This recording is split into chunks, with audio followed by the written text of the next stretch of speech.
बिस्मिल्लाहिर्रहमानिर्रहीम सल्लल्लाहु अलैहि व आलिहि वसल्लम। रब्बी यस्सिर वाला तुअस्सिर व तम्मिम बिल खैर व बिका नस्ताइन। अस्सलाम वालेकुम माय डियर स्टूडेंट्स। अब तक जिन बच्चों ने मेरे चैनल को सब्सक्राइब नहीं किया वो जल्दी से सब्सक्राइब कर लें, नोटिफिकेशन बेल को क्लिक कर दें ताकि नई आने वाली कोई भी वीडियो आपसे मिस ना हो जाए।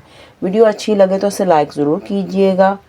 Let's set about our work. आज हम सॉल्व करेंगे रिव्यू एक्सरसाइज 4 के फर्स्ट 7 क्वेश्चंस। तो स्टार्ट करते हैं। फर्स्ट क्वेश्चन है चूज़ द करेक्ट ऑप्शन। हमने करेक्ट ऑप्शन चूज़ करनी है। फर्स्ट है अ right angle triangle can not be dash triangle. तो राइट एंगल ट्रायंगल देखें आइसोसेलेस भी होती है, यानी दो साइडें बराबर हो सकती हैं उसकी, और स्केलिन भी हो सकती है। वो स्केलिन और आइसोसेलेस भी, लेकिन इक्विलेटरल नहीं हो सकती। ये एक राइट एंगल ट्रायंगल है, इसकी ये 3 साइड्स कभी भी बराबर नहीं हो सकती। तो 3 साइड बराबर होंगी तो इक्विलेटरल बनेगी। ज़्यादा ज़्यादा 2 साइड्स बराबर हो सकती हैं। तो ये देखें, ये 3 साइडें बराबर होने के लिए हमें चाहिए कि हर एंगल 60 का हो, लेकिन हर एंगल इसका 60 का नहीं होता। इसका एक एंगल तो लाजमी 90 का होता है। तो लाजमी 90 का होता है। तो जब 90 का होता है तो बाकी 2 डिफरेंट एंगल्स होते हैं। तो बाकी 2 डिफरेंट एंगल्स होते हैं, यानी साइड्स डिफरेंट। ये वाली साइड और ये वाली साइड की लेंथ जैसे डिफरेंट होगी, उस वजह स्केलिन होगी, यानी तीनों साइड डिफरेंट हो जाएंगी लेंथ। लेकिन कभी कभी ऐसा होता है ये एंगल भी 45 का होता है, ये भी 45 का, तो इसकी ये वाली लेंथ और ये वाली लेंथ बराबर हो जाती है। उस वक्त ये कौन सी ट्रायंगल बन जाती है? आइसोसेलेस। तो इक्विलेटरल ये कभी नहीं बन सकती। अब सेकंड देखें इसका question. In right angle triangle one angle is 90 and other 2 angles are. Right angle triangle एक एंगल 90 का होता है, अदर 2 एंगल्स आर कॉम्प्लीमेंट्री होते हैं, सप्लीमेंट्री नहीं हो सकते। सप्लीमेंट्री का मतलब कि उनको ऐड करें तो 180 भी नहीं आ सकता, ऑब्ट्यूज भी नहीं हो सकते दोनों एंगल, यानी 90 से कम दोनों नहीं हो सकते, और रिफ्लेक्स भी नहीं हो सकते 180 से, यानी ज़्यादा के नहीं हो सकते। ये देखें, ये एंगल 90 का है, तो एक ट्रायंगल जो होती है उसके इंटरनल एंगल का सम 180 होता है। ये 90 का है, तो बाकी दोनों का सम भी तो 90 ही होगा। तो फिर 180 यानी दोनों का सम 90 होगा। तो जिन 2 एंगल्स का सम 90 हो उन दोनों एंगल्स को हम कॉम्प्लीमेंट्री एंगल्स कहते हैं। तो इसलिए ये कॉम्प्लीमेंट्री इसका आंसर होगा। अब नेक्स्ट है इन एन आइसोसेलेस ट्रायंगल। एक आइसोसेलेस ट्रायंगल वो ट्रायंगल जिसकी 2 साइड्स बराबर हो लेंथ में। If base angles are equal to 42, base angles उसके 42 के हों, तो ईच देन वर्टिकल एंगल 96 होगा। तो 96 कैसे होगा? ये एक आइसोसेलेस ट्रायंगल, यानी ये साइड और ये साइड इसकी बराबर है। ये 2 एंगल्स हैं, इनको बेस एंगल्स कहते हैं, इसको वर्टिकल एंगल कहते हैं। तो उसने कहा कि उसके बेस एंगल दोनों 42 का, ये भी 42 ये भी 42 और 42 को हम जब जमा करते हैं तो हमारे पास क्या आता है? 84। तो टोटल एंगल्स इंटरनल एंगल का सम 180 होता है। तो 180 में से हम 84 माइनस कर दें तो हमारे पास 96 बचेगा। तो यानी ये वर्टिकल एंगल 96 आएगा। अब ये है which of the following angles so formed with transversal and parallel lines are supplementary. तो जो ट्रांसवर्सल और पैरेलल लाइंस के साथ एंगल बनते हैं वो कौन से, वो सप्लीमेंट्री होते हैं। वो कौन से वाले होते हैं? वो होते हैं इंटीरियर एंगल्स। अब देखें, ये 2 पैरेलल लाइंस हैं, इनके ऊपर से ये लाइन गुजर रही है, इस लाइन को कहते हैं ट्रांसवर्सल। जो ब्लू एरिया है इसके अंदर जितने भी एंगल्स हैं इनको हम कहते हैं इंटीरियर एंगल्स। अब ये ट्रांसवर्सल के जो इस तरफ 2 एंगल्स हैं सी और ई, ये भी सप्लीमेंट्री होते हैं, यानी सी और ई को ऐड करें 180 आता है। और ट्रांसवर्सल के इस तरफ ये डी और एफ है, ये भी सप्लीमेंट्री है, यानी इनको ऐड करें 180 आता है। तो ट्रांसवर्सल की जो पैरेलल लाइंस के ऊपर से ट्रांसवर्सल गुजरता है उसमें जो इंटीरियर एंगल्स होते हैं ट्रांसवर्सल की सेम साइड पे वो सप्लीमेंट्री होते हैं। नेक्स्ट है if two angles of an isosceles triangle are 40 and 100। Isosceles triangle है, एक एंगल 40 का और एक 100 का हो, तो थर्ड एंगल कौन सा होगा? तो थर्ड एंगल भी 40 ही होगा। ये आइसोसेलेस ट्रायंगल है, इसका ये एंगल 40 है, ये 100 है, तो इंटरनल एंगल्स को का सम 180 होता है। इन दोनों को ऐड करें तो 140 आ गया, तो 180 में से 140 माइनस में 40 ही बचेगा, तो इधर भी 40 आ जाएगा। तो 40 40 और 100 जब जमा होंगे तो सम 180 के इक्वल आ जाएगा। इसके बाद नेक्स्ट क्वेश्चन है the diagonals in the quadrilateral dash don't bisect each other. ये चारों ही क्वाड्रिलेटरल्स हैं, तो उसने पूछा कि कौन सी क्वाड्रिलेटरल के डायगनल बाइसेक्ट नहीं करते। स्क्वायर के भी करते हैं, रेक्टेंगल के भी करते हैं, रोम्बस के भी करते हैं, और काइट के नहीं करते। काइट होगा। ये एक है स्क्वायर, इसका ये डायगनल, ये डायगनल, ये वाला जो डायगनल है ना, ये इसको बाइसेक्ट कर रहा है, यानी इसको दो बराबर हिस्सों में डिवाइड कर रहा है। इतना हिस्सा एक इसका, इतना हिस्सा, और अब ये वाला डायगनल जो है ये इसको डिवाइड कर रहा है दो बराबर हिस्सों में, यानी बाइसेक्ट कर रहा है। एक कितना हिस्सा बना रहा है, कितना हिस्सा। इसी तरह ये एक रेक्टेंगल है, इसका जो ये वाला डायगनल है ये इस डायगनल को दो बराबर हिस्सों में डिवाइड कर रहा है, कितना हिस्सा है कितना। और इसी तरह ये वाला जो है इसको कर रहा है दो बराबर हिस्सों में, ये वाले को, ये वाला हिस्सा और ये वाला। ये है रोम्बस, इसका ये डायगनल जो है ना ये वाला, इसको दो हिस्सों में डिवाइड कर रहा है, यानी एक इतना हिस्सा एक इतना हिस्सा, दो बराबर हिस्सों में। और इसी तरह ये वाला जो डायगनल है इसको दो बराबर हिस्सों में डिवाइड कर रहा है। कैसे? एक इतना हिस्सा एक इतना हिस्सा बना रहा है। लेकिन ये काइट में देखें, काइट में ये वाला जो डायगनल है ना ये वाला, इस डायगनल को दो बराबर हिस्सों में डिवाइड कर रहा है, यानी एक पीओ हिस्सा और एक ओआर। लेकिन ये वाला जो डायगनल है ना ये इसको डिवाइड नहीं कर रहा दो बराबर हिस्सों में। नहीं, इसका ये वाला हिस्सा इतना छोटा है ओ एस, और ये ओ क्यू लंबा है ज़्यादा, तो यानी ये दो बराबर हिस्सों में नहीं कर रहा है। इससे उसका आपका जो MCQs थे उसका आंसर काइट होगा। नेक्स्ट है in which coordinator there are no parallel lines. कौन सी कोऑर्डिनेटर है जिसमें पैरेलल लाइंस नहीं होती? काइट में नहीं होती, स्क्वायर, रेक्टेंगल और रोम्बस में होती हैं। अब देखें ये स्क्वायर में ये लाइन इसके पैरेलल है, ये इसके पैरेलल है। रेक्टेंगल में देखें ये इसके पैरेलल है, ये इसके पैरेलल है, ये वाली लाइन इसके पैरेलल है। इसमें देख लें ये रोम्बस में ये लाइन इसके पैरेलल है और ये वाली लाइन इसके पैरेलल है। काइट में देखें ये लाइन जो है ना ये इसके पैरेलल नहीं है, ये ऐसे जा रही है, ये थोड़ी सी टेढ़ी होकर जा रही है। और ये वाली लाइन जो है ये भी इसके पैरेलल नहीं होती, ये देख लें। अब इस लाइन को देखें, ये वाली लाइन जो है ये यूं है, और ये वाली लाइन देखें तो पैरेलल नहीं है उसके, ये लाइन उसके पैरेलल नहीं है, वो देखने में नज़र आ गया होगा। अब नेक्स्ट है in which coordinator the opposite angles are not equal. इसका आंसर ट्रोपीजियम। इसमें ऑपोजिट एंगल इक्वल नहीं होते, स्क्वायर में भी होते हैं, रेक्टेंगल में भी होते हैं और रोम्बस में भी होते हैं। अब देखो स्क्वायर में ये वाला एंगल और ये वाला एंगल दोनों 90 के इक्वल है। सी और ए ये दोनों भी 90 के इक्वल है। इसमें भी डी और बी ऑपोजिट एंगल्स हैं, ये भी इक्वल है 90 के दोनों। और सी और ए इसमें ये भी ऑपोजिट एंगल्स हैं, ये भी इक्वल हैं। रोम्बस में देखें ये डी और बी ये भी इक्वल होते हैं दोनों एंगल्स, और ए और सी भी इक्वल होते हैं दोनों एंगल्स। ट्रोपीजियम में देखें ये वाला एंगल और ये वाला एंगल इक्वल नहीं होते, और ये भी ऑपोजिट है, और ये वाला एंगल और ये वाला एंगल भी इक्वल नहीं होते, ये ऑपोजिट एंगल्स है। इसके बाद a polygon is said to be dash at least one angle is reflex. अगर किसी पॉलीगॉन का एक एंगल कम से कम रिफ्लेक्स हो तो वो कॉनकेव होती है। अब ये वाली पॉलीगॉन कॉनकेव है, ये कॉन्वेक्स है। कॉनकेव का मतलब इसका ये वाला जो एंगल है ना ये रिफ्लेक्स है, ये वाला 180 से ज़्यादा का, और ये एक डायगोनल इसका बाहर है, ये कॉनकेव है। और ये जो है इसके कोई एंगल भी रिफ्लेक्स नहीं है, और सारे ही डायगोनल जो हैं वो अंदर हैं, ये कन्वेक्स है, ये कॉनकेव है। अब नेक्स्ट है the exterior angle of regular octagon is, octagon का एक्सटीरियर एंगल होता है 45 डिग्री का।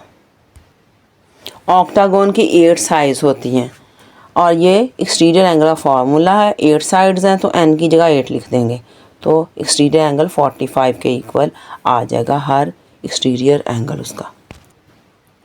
अब देखें नेक्स्ट है, if a figure is divided into 2 equal parts it is known as reflection, कि एक फिगर 2 एक जैसे हिस्सों में डिवाइड हो, उसे रिफ्लेक्शन कहते हैं। ये देख लें, ये भी रिफ्लेक्शन है और ये भी रिफ्लेक्शन है, एक जैसे हिस्से एक फिगर के बने हुए हैं, ये इसकी लाइन ऑफ सिमेट्री है। नेक्स्ट है, the order of rotational symmetry of a hexagon is, ये होगा 8। ये बुक के पीछे आंसर 16 लिखा है, गलत है, 8 होगा। 8 क्यों होगा अभी आपको बता देते हैं। आपको मैंने इक्वेशन 4.5 से पहले बताया था कि रेगुलर पॉलीगॉन जो होती है उसमें क्या होता है, number of sides, number of angles, number of vertices, number of lines of symmetry, order of rotational symmetry equal होती है। तो जो होती है हेक्सागोन उसकी 8 साइड्स होती हैं, तो ऑर्डर ऑफ रोटेशनल सिमेट्री भी 8 ही होगा। ये देखिए सारी चीज़ें बराबर हैं, तो number of sides, order of rotational symmetry भी उतनी ही होती है जितनी नंबर ऑफ साइड्स, ये सारी चीज़ें सेम होती हैं। नेक्स्ट है, which of the following quadrilateral has no line of symmetry, तो कौन सी जो क्वाड्रिलेटरल है इसमें लाइन ऑफ सिमेट्री नहीं है। तो बुक में स्क्वायर लिखा हुआ है, स्क्वायर की होती है, रेक्टेंगल की भी लाइन ऑफ सिमेट्री होती है, रोम्बस की भी होती है, काइट की भी होती है, स्क्वायर की भी होती है, सबकी लाइंस ऑफ सिमेट्री होती हैं। तो ये आंसर इसका कुछ भी नन ऑफ दीज होगा। अब ये जो स्क्वायर है इसकी 4 लाइंस ऑफ सिमेट्री होती हैं, एक ये, एक ऐसे होगी, एक ऐसे होगी। इसी तरह ये रेक्टेंगल जो है, रेक्टेंगल की एक ये होती है और एक ये, इसकी 2 होती है। ये जो रोम्बस है इसकी भी 2 लाइंस ऑफ सिमेट्री होती है, एक ये और एक ये। और काइट की भी, काइट की एक ही होती है, ये बस। अब क्या आपको पता चला, जो स्क्वायर है उसकी लाइंस ऑफ सिमेट्री होती हैं 4, रेक्टेंगल की 2 होती हैं और रोम्बस की भी 2 ही होती हैं, और जो काइट जो है उसकी 1 होती है। अब ये पहले आखिरी वाला कर लें, the movement of an object from one position to another along straight line is called translation. तो एक पॉइंट से दूसरे पॉइंट तक जो मूव करती है कोई ऑब्जेक्ट, उसे हम ट्रांसलेशन कहते हैं। जैसे ये फिगर थी, यहाँ पे इधर से इधर चली गई, शेप भी चेंज नहीं हुई, वैसे की वैसे बस शेप बस इधर दूसरा चली गई, इसे कहते हैं ट्रांसलेशन। अब ये मैंने छोड़ दिया था क्योंकि थोड़ा आपको समझाना था। इसके बाद है, which of the following quadrilateral has no rotational symmetry, कौन सी क्वाड्रिलेटर में रोटेशनल सिमेट्री नहीं होती। रेक्टेंगल में भी होती है, रोम्बस में भी होती है, काइट में नहीं होती, स्क्वायर में भी होती है। अभी आपको बता देते हैं। अब देखें ये एक स्क्वायर है और ये इधर पॉइंट हमने लगाया, इधर भी इसके इधर पॉइंट लगा लिया। रोटेशनल सिमेट्री किस ऑब्जेक्ट में होती है, किस या फिगर में होती है, अगर उसे हम 360 रोटेट करें और अपनी रोटेशन के दौरान वो एक से ज़्यादा बार नज़र आए अपनी ओरिजिनल शेप में, तो उसमें रोटेशनल सिमेट्री होगी। यानी जितनी बार ओरिजिनल शेप में नज़र आता है वो उसका ऑर्डर ऑफ रोटेशनल सिमेट्री होता है। अगर किसी ऑब्जेक्ट का ऑर्डर ऑफ रोटेशनल सिमेट्री 1 हो तो उसमें रोटेशनल सिमेट्री नहीं होती। अगर ऑर्डर ऑफ रोटेशनल सिमेट्री 1 से ज़्यादा हो तो उसमें रोटेशनल सिमेट्री होती है। अब देखें, इसको हमने यहाँ रखा है, इसको इसी पॉइंट पे, अब इसको हमने रोटेट करना शुरू किया। अभी तो इसकी ओरिजिनल पोजीशन है, अब देखें ओरिजिनल पोजीशन थी, अब हमने इसको रोटेट किया, 90 रोटेट कर दिया, अभी भी वही शेप नज़र आ रही है। फिर हमने एक बार फिर रोटेट किया, अब 180 रोटेट हो गया, अब भी वही उसी शेप में स्क्वायर ही नज़र आ रहा है। अब फिर एक बार हमने रोटेट किया, 270 रोटेट हो गया, अब भी स्क्वायर ही नज़र आ रहा है। अब फिर हमने एक बार रोटेट किया इसको, अब ये 360 हो गया, अब भी वही नज़र आ रहा है। तो यानी कि पूरी 360 रोटेशन में 4 बार वो नज़र आया ओरिजिनल शेप में। तो इसका ऑर्डर रोटेशनल सिमेट्री 4 है, इसलिए इसमें हम कहेंगे रोटेशनल सिमेट्री मौजूद है। अब ये रेक्टेंगल है एक, इधर हम एक निशान लगा लेते हैं इसके, ये देखो यूँ हमने इसको रखा। अब इसको रोटेट करेंगे, ये इस तरह नज़र आ रही है, ये लेंथ वाइज और ये छोटी। अब इसे 90 रोटेट करते हैं, ये देख लें नहीं नज़र आ रही वैसी, अब तो और तरह हो गई है। अब फिर 180 रोटेट हो गई, ये 90 और किया, अब उस शेप में नज़र आ रही है, एक बार नज़र आई है अभी तक हमें से। फिर इसको 90 और रोटेट किया, 270 हो गई इसकी रोटेशन, अब फिर वैसी नहीं नज़र आ रही। अब हमने एक बार और किया 360 रोटेशन के बाद फिर वैसी नज़र आई है। इसका मतलब पूरी 360 के दौरान 2 बार ये असल शेप में नज़र आई है। तो इसका मतलब ऑर्डर रोटेशन सिमेट्री इसका 2 है, इसका मतलब इसमें रोटेशन सिमेट्री मौजूद है। अब ये एक रोम्बस है, इसको इस तरह हमने रखा, इसको 90 हम रोटेट करते हैं, तो देखें इसकी शेप वैसी नहीं नज़र आ रही। जब 180 इसको करते हैं फिर वैसी नज़र आई, नहीं एक बार नज़र आई, फिर इसको हमने किया 270 होगा, फिर वैसी नहीं नज़र आ रहा। ये 360 हो गई, फिर वैसी नज़र आई। इसका मतलब इसका ऑर्डर रोटेशनल सिमेट्री 2 है, तो इसके अंदर रोटेशनल सिमेट्री मौजूद है। ये काइट अपनी ओरिजिनल हालत में मौजूद है। देखें इसको हम 90 रोटेट करते हैं, अब ऐसे नज़र आ रहा है 90 रोटेट, अब तो नहीं वैसा नज़र आ रहा। फिर इसको हम 180 कर देते हैं, 90 और रोटेट करते हैं, अब भी वैसा नज़र नहीं आ रहा। फिर 90 और रोटेट करते हैं 270, अब भी वैसा नज़र नहीं आ रहा। फिर एक बार फिर 90 360 हो गया, अब ये असल नज़र आ रहा है, यानी एक बार पूरी रोटेशन में 360 में नज़र आया। तो इसका ऑर्डर ऑफ रोटेशनल सिमेट्री 1 है। ऑर्डर ऑफ रोटेशनल सिमेट्री जिसका 1 हो इसका मतलब उसमें रोटेशनल सिमेट्री नहीं है। तो इसका मतलब काइट में जो है ये रोटेशनल सिमेट्री नहीं है। अब देखें ये second question, using compass and ruler construct the following angles. ये एंगल्स हमने बनाने हैं और यूज़ किया कंपास यूज़ करनी है और इसके अलावा रूलर स्केल यानी कि स्केल और कंपास की मदद से बनाने हैं। 1 2 3 4 5 एंगल्स हैं, अभी हम ड्रॉ करते हैं। अब फर्स्ट क्वेश्चन है 15 का एंगल, तो 15 का एंगल कैसे ड्रॉ करेंगे। सबसे पहले हम ड्रॉ OA, ये एक लाइन है ये वाली, ये हमने ड्रॉ की पेंसिल के साथ, ये OA। उसके बाद from O draw an arc of any radius which cuts OA at X। O पे हम अपने कंपास को रखा है ऐसे, इधर ये O पॉइंट, और हमने ये वाली आर्क ऐसे लगा ली ऐसे, ये जो आर्क है, और ये इसने इस OA को इस पॉइंट X पे कट किया।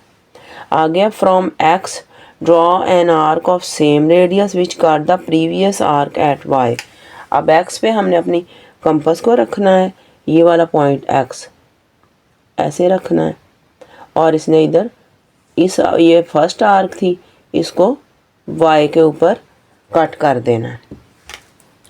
उसके बाद है from X and Y draw arcs of same radius which cut each other eight Z। X और Y, ये X पॉइंट है, ये Y पॉइंट है, यहाँ पे हमें अपनी कंपास को खोलना है और इधर हमने कंपास रख के एक आर्क लगानी है और एक इधर रख के ऐसे आर्क लगानी है, और ये दो आर्क्स जो इन्होंने इस पॉइंट Z पे एक दूसरे को कट करना, ये वाला पॉइंट Z है। उसके बाद join O with Z passing through C and draw OD। हमने इस Z को इस O के साथ मिला लेना स्केल के साथ, और ये इस C पॉइंट से गुजर रहा है, और हमने ये OD रे ड्रॉ कर देनी है। From X and C draw arcs of same radius which cut each other eight D। X और C, ये X पॉइंट है, ये C पॉइंट है, यानी हमने एक आर्क हमने यहाँ रख के इस X पे रख के लगानी है, एक इस C पे रख के लगा देनी है। तो ये दोनों आर्क्स इस पॉइंट डी पे एक दूसरे को कट कर रही हैं।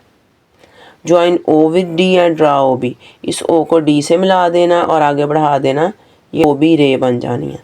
अब ये measurement of angle A O B is equal to 15 degree C is required angle, यानी ए ओ बी ये वाला एंगल जो है इतना, ये 15 डिग्री सी है, ये हमने लिख दिया और ये हमारा रिक्वायर्ड एंगल था। अब ये देखें जी सेकंड पार्ट, 22.5 का एंगल हमने बनाना। सबसे पहले हमने ओ ए ये लाइन ड्रॉ की ऐसे स्केल के साथ, ये ओ ए। उसके बाद from O draw an arc of any radius which cut O A at X. और उसके बाद हमने क्या किया, कंपास को अपनी को रखा है इस ओ पे, ये ऐसे हमने ये वाली आर्क ड्रॉ कर ली है। हर एंगल का पहला स्टेप ये है। और ये किस पॉइंट पे इस ओ ए को कट कर रही है, एक्स पे। ड्रा ओ ए, पहले ओ ए ड्रा किया, from O draw an arc of an radius which cuts O A at X, इस ओ ए को एक्स पे कट किया। फिर थर्ड है from X draw an arc of same radius which cut the first arc at Y. अब फिर इधर ही x पे रख के हमने एक आर्क लगाई है, ये पहली आर्क थी, इसको इस आर्क ने इस पॉइंट पे वाई पे कट किया। उसके बाद है from Y draw an arc of same radius which cut the first arc at Z. अब ये वाला पॉइंट वाई है, यहाँ पे हमने रख के फिर आर्क लगाई है, इसने फर्स्ट आर्क ये वाली थी, इसको इस जेड पॉइंट पे कट किया है। उसके बाद है from Y and Z draw arcs of same radius which cut each other at C. ये वाई पॉइंट है, ये जेड पॉइंट है, इन पे हमने कंपास रख के एक जेड पे रख के आर्क लगाई है ये, और ये वाई पे रख के लगा दिया। इन दोनों आर्क ने किस पॉइंट पे एक दूसरे को कट किया, सी पॉइंट पे। उसके बाद है join C with O passing through D. अब इस सी को हमने इस ओ के साथ मिला दिया है, ये डॉटेड लाइन बना दी है, और ये कहाँ से गुजरा है, इस डी पॉइंट पे, यानी ये वाली आर्क के ऊपर ये वाला पॉइंट डी है। इसके बाद है from X and D draw arcs of same radius which cut each other at E. X और डी से हमने आर्क्स लगाई हैं, ये एक्स है, यहाँ से एक आर्क लगाई है हमने ये, और फिर हमने डी पे रख के इस पॉइंट पे एक आर्क लगा ली है ये। अब इन दोनों आर्क्स ने कहाँ पे एक दूसरे कट किया है, ई के ऊपर। फिर उसके बाद है join O with E and draw O F passing through G. इस ई को हमने इस ओ के साथ मिला दिया है और ये जी पॉइंट से गुजर रहा है, और इसको हम जब आगे बढ़ाते हैं तो ये हमारी रे ओ एफ बन गई है। उसके बाद है from X and G draw arcs of same radius which cut each other at H. X और जी से अब हमने आर्क्स लगानी है। एक एक्स पॉइंट है, ये एक्स पे हमने रख के एक आर्क लगाई, और एक हमने इस जी पे रख के लगा दी। तो ये देखें, ये दोनों आर्क ने इस पॉइंट एच पे एक दूसरे को कट किया है। और उसके बाद हमने क्या किया, join O with H and draw O B. इस एच को ओ से मिला दिया और आगे बढ़ा दिया, ये बी पॉइंट आ गया। और इसके बाद measurement of angle A O B is 22.5। ये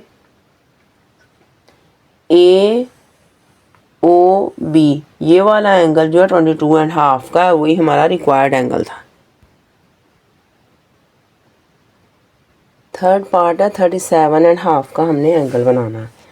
ड्रॉ ओ ए, पहले ये ओ ए ड्रॉ किया, उसके बाद from O draw an arc of any radius which cuts O A at X. तो ओ पे हमने रख के इस ओ पे एक हमने ये आर्क लगा ली, ये वाली, और इस आर्क ने इस ओ ए को इस एक्स पॉइंट पे कट किया। From X draw an arc of same radius which cut the previous arc at Y.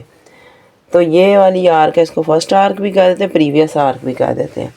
तो हमने अब एक्स पे रख के उतने ही रेडियस की एक आर्क लगा ली जितना पहले खोला हुआ था। तो उसने ये वाली आर्क को इस वाई पॉइंट पे, ये वाई पॉइंट है, कट किया। उसके बाद हमने अपनी कंपास को उतना ही खोली रखना है। फिर क्या करना, from Y draw an arc of same radius which cut the first arc at Z. फिर हमने इस वाई पे रख के एक आर्क लगा लेनी है। उसने ये वाली फर्स्ट आर्क को, ये पॉइंट है जेड, इस पे कट किया। फिर इसके बाद from Y and Z draw arc of same radius which cut each other at सी।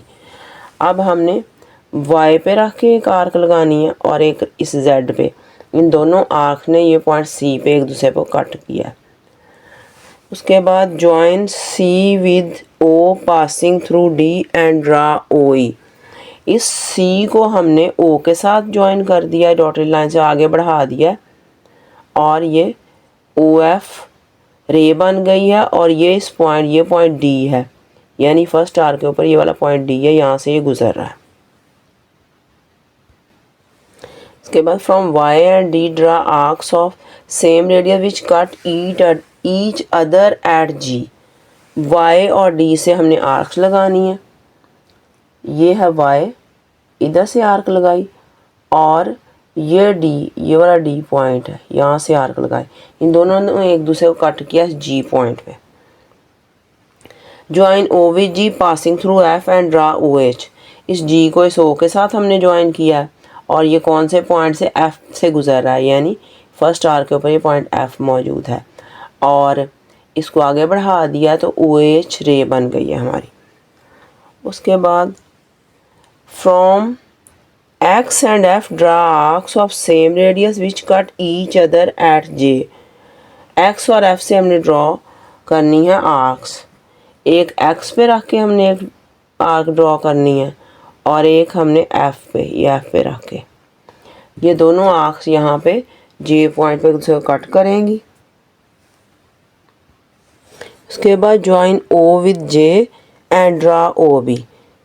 इस ओ को इस जे के साथ हमने ज्वाइन कर दिया है और इसको आगे बढ़ा दिया है, और ओ बी रे हमने ड्रॉ कर दी है। Measurement of angle A O B is 37.5 is required angle. A O B जो है हमारा, ए ओ बी ये वाला एंगल जो 37.5 का, यही हमारा रिक्वायर्ड एंगल है। अब फोर्थ पार्ट है 135 का, हमने एंगल ड्रॉ करना। सबसे पहले हमने ओ ए ड्रॉ की लाइन एक, यानी सारे ही जो हम एंगल्स ड्रॉ कर रहे हैं उनका स्टेप मैंने कोशिश की है एक जैसे ही हूँ। शुरू वाले तो सारों के एक जैसे ही हैं ताकि आपको याद करने में आसानी हो। ड्रॉ ओ ए, पहले ये ओ ए ड्रॉ किया है। From O draw an arc of any radius which cut O A at X. तो हमने इधर अपनी कंपास को रखा है, इस ओ के ऊपर एक आर्क लगा ली है, और ये देख लें ये वाली आर्क है, और इस आर्क ने क्या किया है, ये ओ ए लाइन जो है इसको एक्स के ऊपर कट किया है। From X draw an arc of same radius which cut the first arc at Y. X से एक हमने आर्क ड्रा की है उतने ही रेडियस की जिसने फर्स्ट आर्क को वाई पे कट किया है। ये एक्स पे रख के हमने आर्क लगाई है, ये देख रहे हैं एक्स पे रखा हमने कंपास को, और ये वाली आर्क हमने लगा दी, इसने ये फर्स्ट आर्क को इस वाई पे कट किया है। From Y draw an arc of same radius which cut the first arc at Z. अब अपनी कंपास को हमने उतना ही खुला रखना है, और वाई पे रख के हमने एक आर्क लगा देनी है। उसने फर्स्ट आर्क को, ये पॉइंट, ये वाली फर्स्ट आर्क थी, उसको पॉइंट जेड पे कट किया है। From Z draw an arc of same radius which cut the first arc at C. फिर उसके बाद जेड पे हमने रख के एक आर्क लगा लेनी है।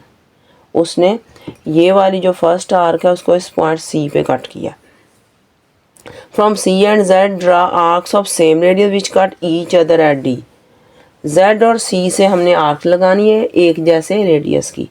ये जेड है, इधर आके हमने आर्क लगानी है, और सी पे लगानी है। इन दोनों आर्क्स ने, ये पॉइंट कौन सा है, एक दूसरे पे जिसको कट करें, ये वाला जो पॉइंट है इधर, उन दोनों ने एक दूसरे को कट किया, इस पॉइंट का नाम है डी। फिर join O with D passing through E and draw O F. O को इस डी के साथ हमने ज्वाइन कर दिया है, और ये कौन से ये वाली आर के ऊपर पॉइंट ई है, फर्स्ट आर के ऊपर, उसमें से ये गुजर रहा है, और इसको आगे बढ़ा दिया तो रे ओ एफ बन गई। उसके बाद है from E and Z draw arcs of same radius which cut each other at F. E और जेड से हमने आर्क्स ड्रॉ करनी है। ये वाला पॉइंट ई है, ये इधर रख के एक आर्क लगानी है, और ये पॉइंट जेड है, इधर रख के लगानी है।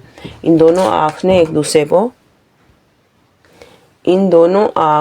दूसरे को जो ई और हमने जेड से लगाई हैं पॉइंट एफ के ऊपर एक दूसरे को कट किया है। ये वाला पॉइंट एफ है। Join O with F and draw O B.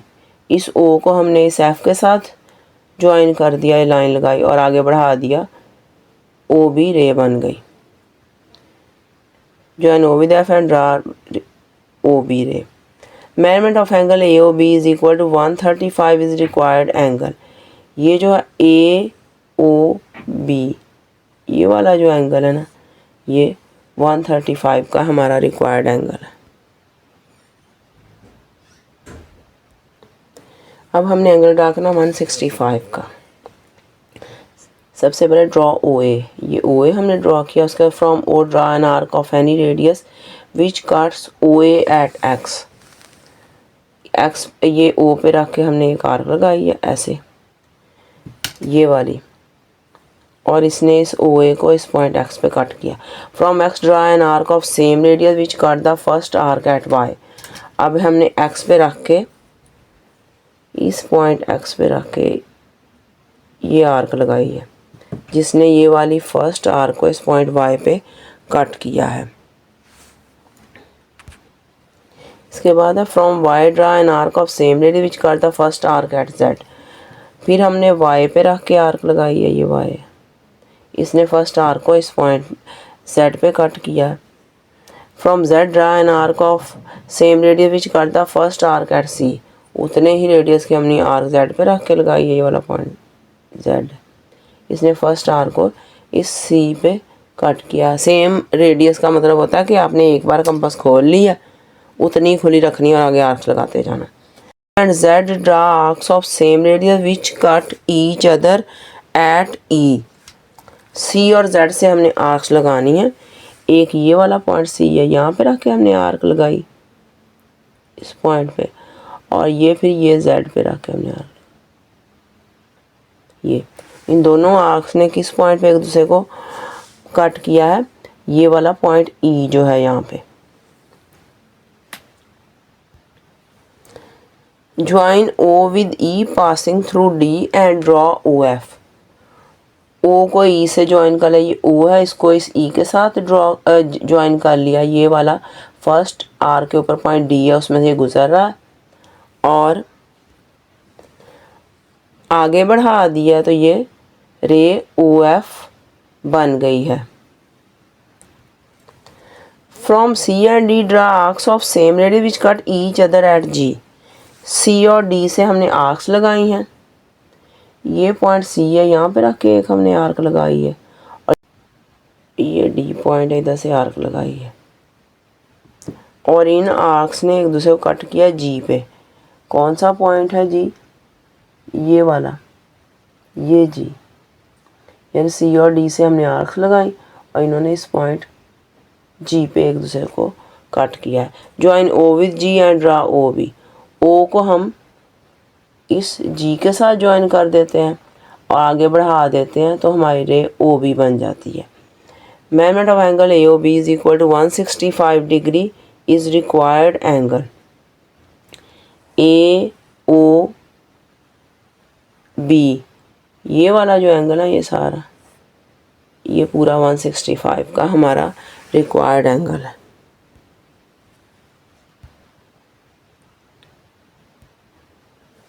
अब थर्ड क्वेश्चन देखें। Construct a right angled triangle with side 4.5 centimetre, 6 centimetre and 75 millimetre. अभी देखें, draw A B is equal 4.5 centimetre. पहले हमने ये लाइन ए बी ड्रॉ की 4.5 centimetre. Draw measurement of angle A is equal to 90। हमने ये वाला एंगल जो है, ये 90 का एंगल ए के ऊपर ड्रॉ किया है कंपास के साथ। एंड ड्रॉ ए डी, और इसको आगे बढ़ा दिया है, तो ए डी हमारी रे बन गई है। उसके बाद from A draw an arc of radius 6 centimetre. A पे हमने कंपास रख के एक 6 सेंटीमीटर की इसको 6 सेंटीमीटर खोला, फिर इधर ए पे रखा ऐसे 6 सेंटीमीटर खोलने के बाद इसको ए पे रख के हमने ये वाली आर्क लगा ली। विच काट्स ए डी एट सी, या जो इस ए डी रे को इस पॉइंट सी के ऊपर कट कर रही है। ज्वाइन सी विद बी, ये पॉइंट सी है, इसको इस बी के साथ स्केल से हमने जोड़ दिया। Measurement of B C is equal to 75 millimetre. ये बी सी को जब हम नापेंगे तो 75 मिलीमीटर यानी 7.5 सेंटीमीटर। 75 मिलीमीटर किसके इक्वल होता है? 7.5 सेंटीमीटर के। देख लें, इसको नाप लें तो ये 7.5 सेंटीमीटर, ये 7.5 तक आ रहा है यहाँ से। Triangle A B C is required triangle, तो ए बी सी हमारी रिक्वायर्ड ट्रायंगल बन गई है। Fourth question, construct N isosceles triangle angle. एक आइसोसेलेस ट्रायंगल बनानी है।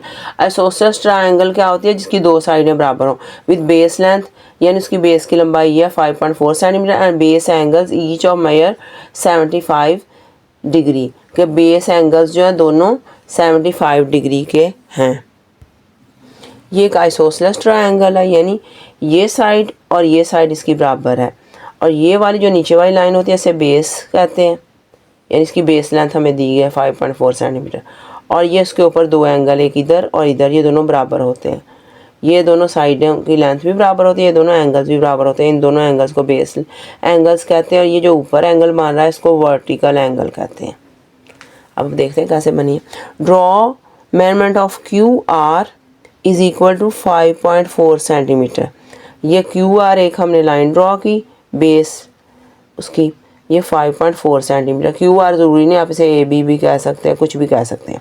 उसके बाद draw measurement of angle Q, measurement of angle R is equal to 75 degree C. ये एंगल ये क्यू के ऊपर भी एक हमने एंगल 75 डिग्री का बनाया और आर के ऊपर भी 75 डिग्री का एंगल बनाया। दोनों ही एंगल हमने कंपास से बनाए हैं। And draw rays from Q and R, यानी क्यू को भी आगे बढ़ा दिया, उसकी भी रे बना दी, और आर को भी आगे बढ़ा दिया, इसकी भी एक रे बना दी। These rays intersect at P, ये दोनों रेज एक दूसरे को इस पॉइंट पी पे कट कर रही हैं, इंटरसेक्ट कर रही हैं, तो ये एक ट्रायंगल बन गया isosceles triangle. P Q R is required isosceles triangle, तो ये पी क्यू आर हमारी रिक्वायर्ड आइसोसेलेस ट्रायंगल है। इधर हम अगर लिख देते कि triangle P Q R is required triangle, तो फिर भी हमारा आंसर ठीक होता। अब देखें fifth question, construct triangle P Q are. P Q are हमने ट्रायंगल बनानी है, इसके 3 पार्ट्स हैं, देखते हैं। फर्स्ट पार्ट है measurement of P Q 7 centimetre, P R 6.2 centimetre और angle P Q P R is equal to 60 degree. तो हमने सबसे पहले पी क्यू ड्रॉ करना। Draw measurement of P Q is equal to 7 centimetre. P Q हमने 7 centimetre draw किया। फिर draw measurement of angle P is equal to 60। P के ऊपर हमने एक 60 का एंगल बनाया कंपास से, एंड ड्रॉ पी एस, और इसको आगे बढ़ा दिया तो ये रे पी एस बन गई। From P draw an arc of radius 6.2 centimetre. हमने अपनी कंपास को 6.2 सेंटीमीटर खोल लिया, इधर रख के ऐसे 6.2 सेंटीमीटर इसको खोल लिया, और हमने इधर रख के पी पे एक आर्क लगा दी। Which cuts P S at R, उसने ये वाली रे पी एस है, इसको पॉइंट आर के ऊपर कट किया है। ज्वाइन आर विद क्यू, हमने इस आर को जहाँ पर उसने कट किया था, ये उस आर को इस क्यू के साथ मिला दिया, तो triangle P Q R is required triangle. तो ये ट्रायंगल पी क्यू आर बन गई जो हमारी रिक्वायर्ड ट्रायंगल है। फिफ्थ क्वेश्चन का सेकंड पार्ट है measurement of Q R is equal to 6 centimetre, measurement of angle Q is equal to 50 and measurement of angle R is 120। Draw measurement of Q R is equal to 6 centimetre. ये Q R एक हमने line segment draw किया, इसकी length है 6 centimetre. उसके बाद draw measurement of angle Q is equal to 50। इधर हमने एक 50 का एंगल बनाया प्रोट्रैक्टर से डी से, क्योंकि ये कंपास से नहीं हम इसे बना सकते 50 के एंगल को। And measurement of angle R is equal to 120, और आर के ऊपर 120 का एंगल कंपास से बनाया है, 120 का एंगल हम कंपास से बना सकते हैं। And draw rays from Q and R, ये क्यू की रे हमने आगे तक बढ़ा दी है ये वाली, और आर की भी हमने रे आगे तक बढ़ा दी है इधर तक। These rays intersect at P, ये इतनी दूर जाके यहाँ पे पी पॉइंट पे मिली हैं एक दूसरे को, तो ये एक हमारी ट्रायंगल बन गई। Triangle P Q R is required triangle, ये पी क्यू आर हमारी रिक्वायर्ड ट्रायंगल है। अब थर्ड पार्ट देखें, measurement of line segment P R is equal to 5.5 centimetre, measurement of angle R is equal to 45 degree, and measurement of P Q line segment is equal 6.7 centimetre. Draw measurement of line segment P R is equal to 5.5 centimetre, हमने P R एक line segment draw किया 5.5 centimetre. Draw measurement of angle R is equal to 45 degree, angle R जो है 45 degree का ये हमने draw किया है कंपास के साथ। एंड ड्रॉ आर एस, और इसको आगे बढ़ा दिया तो ये रे आर एस बन गई यहाँ तक। From P draw an arc of radius 6.7 centimetre, P हमने अपनी कंपास को 6.7 सेंटीमीटर खोला है और पी पे रख के हमने एक आर्क लगा दिया। Which cuts R S at Q, ये आर एस थी रे, उसको इसने क्यू पॉइंट के ऊपर कट किया है इस आर्क ने, हमने इस क्यू को इस पी के साथ मिला दिया है स्केल के साथ, ये हमारी ट्रायंगल बन गई है। Triangle P Q R is required triangle, जो हमारी रिक्वायर्ड ट्रायंगल थी। 6th क्वेश्चन है, find the unknown angles in the following figures, ये फिगर्स हैं, इनमें हमने अननोन एंगल्स फाइंड आउट करने हैं।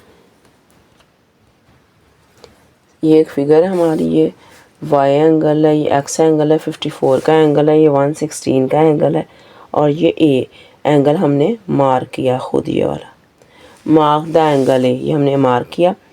ए प्लस 116 ये दोनों एक ही लाइन पे मौजूद है, तो ये सप्लीमेंट्री एंगल्स होंगे। ये सब एक लाइन पे जो दो एंगल्स मौजूद हों और एडजेसेंट वो सप्लीमेंट्री होते हैं। रीज़न क्या लिखेंगे, 180 adjacent angles on a line are supplementary, इसलिए दोनों 180 के इक्वल होंगे। अब ए को इधर रहने दिया, 116 तो यह माइनस हो गया, ए इज इक्वल 64 आ गया। फिर एक्स प्लस ए प्लस 54, एक्स ए और 54 इस ट्रायंगल के अंदर तीनों एंगल्स थे 180 के इक्वल आ गया। क्यों कि उनकी रीज़न है sum of interior angles of a triangle, कि वो जो सम होता है इंटीरियर एंगल्स इस ट्रायंगल के वो 180 होता है। अब एक्स की जगह एक्स लिखा, ए 64 था, एक जगह 64 लिखा, 54 की जगह ये 180 की जगह 180। अब एक्स और इन दोनों को ऐड किया 118 आ गया, ये इधर आ गया, एक्स इधर ही रहेगा 118 हो जाएगा, माइनस 118 हो जाएगा, और इसको माइनस करेंगे 62 आ जाएगा। एक्स हमारा 62 डिग्री के इक्वल आ गया। X is equal to y, और क्यों वाई है, ऑल्टरनेट एंगल्स आर इक्वल, क्योंकि ऑल्टरनेट एंगल जो होते हैं इक्वल होते हैं। ये एक्स है, ये वाई है, इस लाइन के इस तरफ उधर है, ऑल्टरनेट एंगल है, तो वाई एक्स के इक्वल है, तो एक्स 62 के इक्वल है, तो ये देख लें हमारा वाई और एक्स इक्वल हैं एक दूसरे के, तो वाई भी 62 के इक्वल होगा।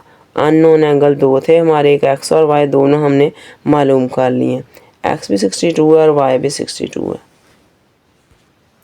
सेकंड पार्ट है इस क्वेश्चन का, ये ट्रायंगल दी गई है, ये एक्स है, इसका एंगल ये दिया गया है, और उसके बाद हमें बताया गया है ये 1 2 3 4 चारों साइड्स की लेंथ इक्वल है, इनको लाइनें, इसका मतलब ये बराबर हैं।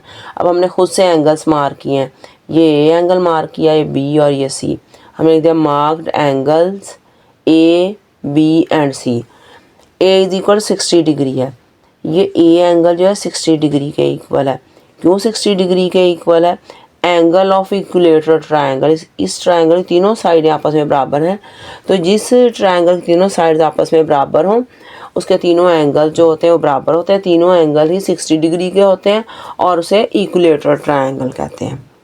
अब ये इक्विलेटरल ट्रायंगल थी, इसका ये एंगल ए था, तो ये भी ए होगा, ये भी ए होगा, क्योंकि तीनों की जो मेजरमेंट इक्वल होगी, तो इसलिए ये ए और बी जो एंगल हैं ये एक लाइन पे मौजूद हैं, दोनों ही एडजेसेंट हैं, तो एडजेसेंट एंगल सप्लीमेंट्री होते हैं। तो क्या लिखेंगे, A plus B is equal to 180 adjacent angles on a line are supplementary. एक ए 60 के इक्वल एक जगह 60 लिख देंगे, बी को बी ही रहने देंगे, 180 लिख देंगे। अब जो बी है, बी को इक्वेशन के इस तरफ रहने देंगे, 60 उधर जाएगा -60 हो जाएगा, 180 -60 120, बी जो है 120 डिग्री के इक्वल आ जाएगा। अब सी इज़ इक्वल टू एक्स, ये सी एंगल है, ये एक्स एंगल है, इक्वल है। क्यों इक्वल है, base angles of an isosceles triangle, तो ये आइसोसेलेस ट्रायंगल है, यानी ये और ये साइड इसकी इक्वल है, जिसे ट्रायंगल की दो साइड्स इक्वल हों वो आइसोसेलेस ट्रायंगल होती है। तो आइसोसेलेस ट्रायंगल के ये एंगल और ये एंगल बेस एंगल है, बेस एंगल्स बराबर होते हैं। तो सी जो है वो एक्स के इक्वल है। तो ये हम अब क्या करें, एक्स प्लस बी प्लस सी, ये एक्स है, ये बी है, ये सी है, इन तीनों एंगल्स को हमने ऐड किया, 180 आ जाएगा। क्यों, sum of interior angles of a triangle, ये एक ट्रायंगल के इंटीरियर एंगल्स हैं। एक्स की जगह एक्स लिखेंगे, बी की जगह ये 120 इसकी वैल्यू थी वो लिख दी, और सी जो एक्स के इक्वल है, सी की जगह एक्स लिख दिया, आ गया, ये 180 ऐसे आ गया। अब एक्स दो बार है, 2x हो जाएगा, 120 ऐसे आ जाएगा, 180 आ जाएगा।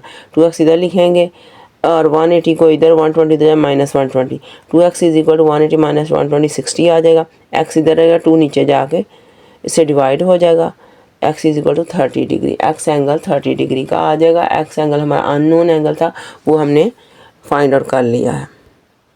अब ये वाली ट्रायंगल है, इसमें ये एंगल x है, ये 90 का एंगल है, ये 120 का एंगल है, और ये बाहर वाला भी 90 का है।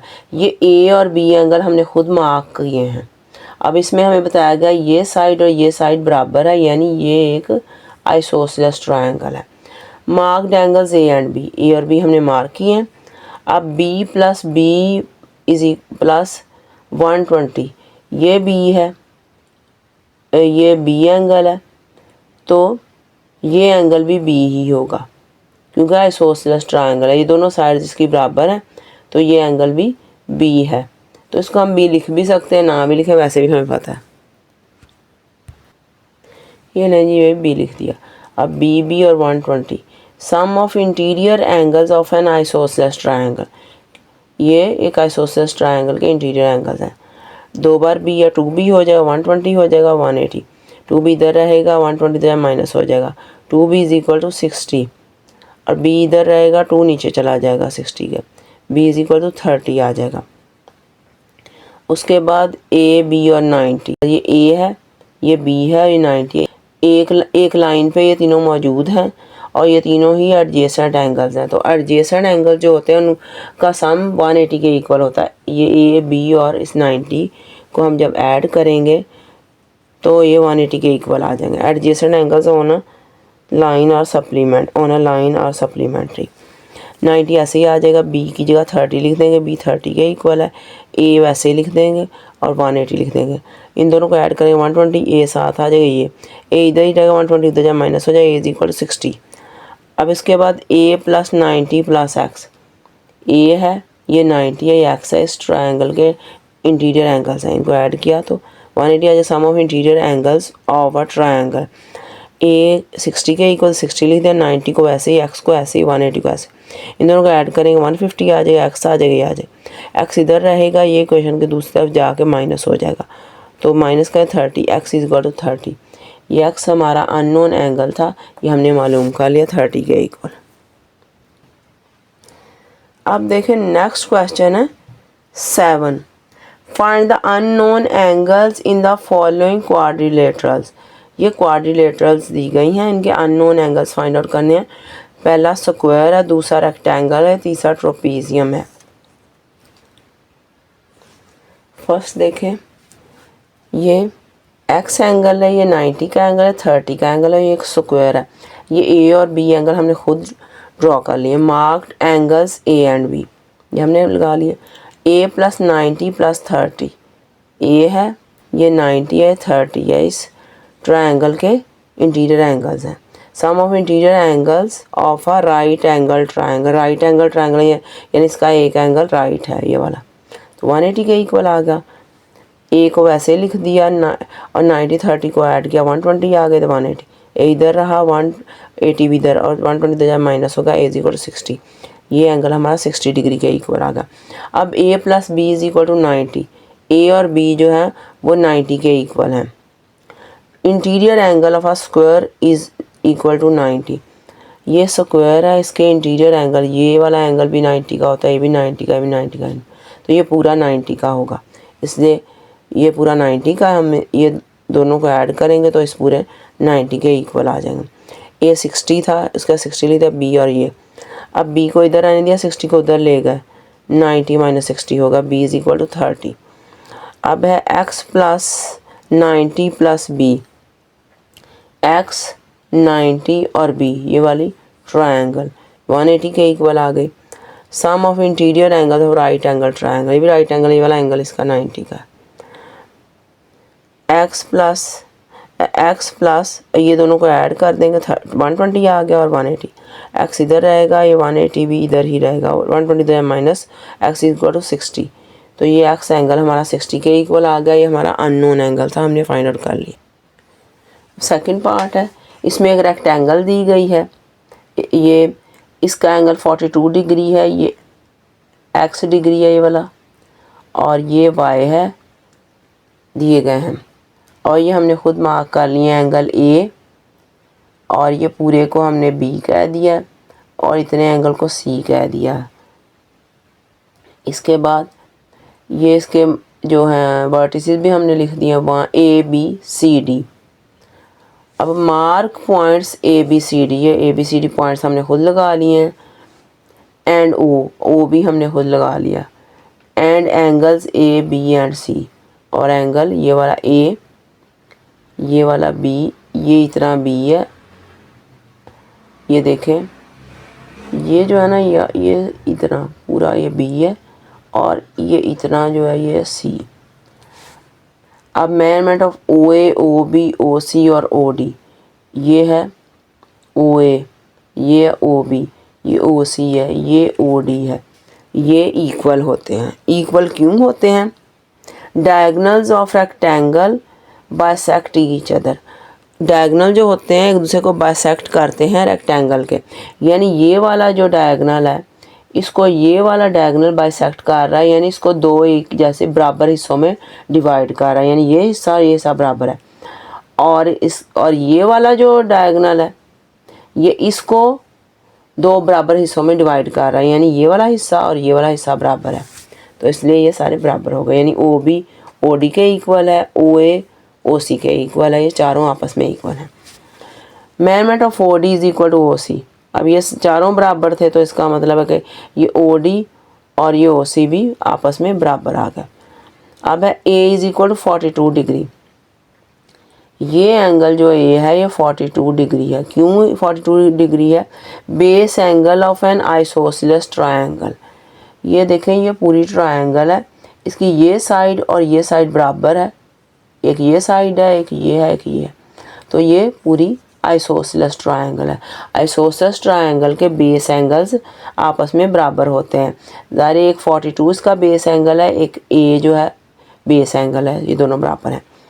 अब 42A प्लस B, ये 42 है, ये A है, और ये पूरा एंगल है B, इन ऐड करें तो 180 आएगा। Sum of interior angles of an isosceles triangle, ये इस आइसोसेलेस ट्रायंगल के इंटीरियर एंगल्स का सम है। 42 और A भी 42 के इक्वल है, एक जगह 42 लिख दिया, B लिख दिया, ये दोनों ऐड हुए 84 आ गया, ये B आ गया, 180 इधर आ गया, B इधर ही रहने दिया, 84 उधर गया माइनस हो गया, B is equal to 96 degree आ गया। अब Y जो है वो B के इक्वल है, ये Y एंगल है ये वाला, और दूसरी तरफ ये B एंगल है, ये बराबर हैं। क्यों बराबर हैं? Vertically opposite angles are equal, ये दोनों एंगल वर्टिकली ऑपोजिट एंगल्स हैं इसलिए इक्वल हैं। और B किसके इक्वल था? 96 के, तो इसका मतलब B की जगह 96 लिखे हैं, Y is equal to 96 degree आ जाएगा।